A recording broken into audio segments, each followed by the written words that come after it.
Habang papalapit ang State of the Nation Address o SONA ni Pangulong Ferdinand R. Marcos Jr., muling nanawagan ng grupo ng mga nakatatanda na maisulang ang isang panukalang batas na magpapalawak ng kanilang social pension. Si Kate Trenya sa detalye. Batay sa datos ng Commission on Population and Development at University of the Philippines Population Institute, nasa 10% ng populasyon ng bansa ay senior citizen at mahigit 2/3 sa kanila ang may hindi bababa sa isang chronic illness. Kaya't inulunsad ng isang grupo ng mga nakatatanda ang kampanyang 12 milyong lagda para sa matatanda, Universal Social Pension ngayon na sa ilalim ng pamumuno ni United Senior Citizens Party List Representative at House Committee on Senior Citizens Chairperson Milagros Aquino Magsaysay.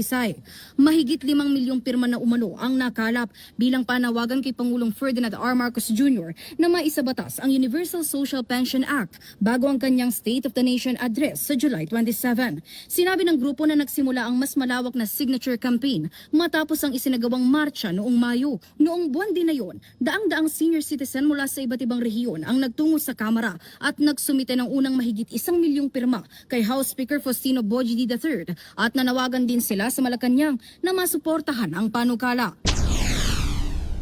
The Universal Social Pension is not simply about assistance.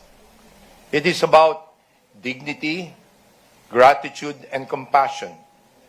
Our seniors must be provided support to help them afford all of their basic needs. Let us always remember the true measure of a nation is how it cares for its most vulnerable citizens. Dagdag pa ng leader ng Kamara, nakasalang na sa Committee on Appropriations ang panukalang batas. Layunin nito na mabigyan ng social pension ang lahat ng Pilipinong edad 60 pataas, anuman ang kanilang kalagayan sa buhay.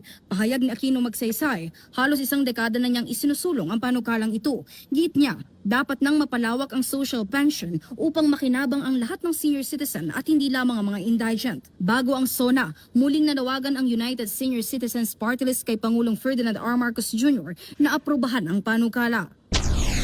Mahal na Pangulo, 12 milyong nakatatandang Pilipino po at dumarami pa ang kumakatok sa inyong puso.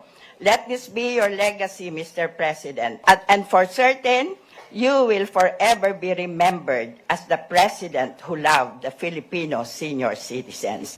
Samantala, ipagpapatuloy naman ng grupo ng mga nakatatanda ang pangangalap ng mga pirma sa iba't ibang bahagi ng bansa habang hinihintay ang pag-usad ng panukalang batas. Para sa totoong balita sa Bagong Pilipinas, Kate Trenya, Congress News. Ako po si Sofia Potenciano. Para maging updated, manatiling nakatutok sa Congress TV, Congress TV Digital at iba pa naming social media pages.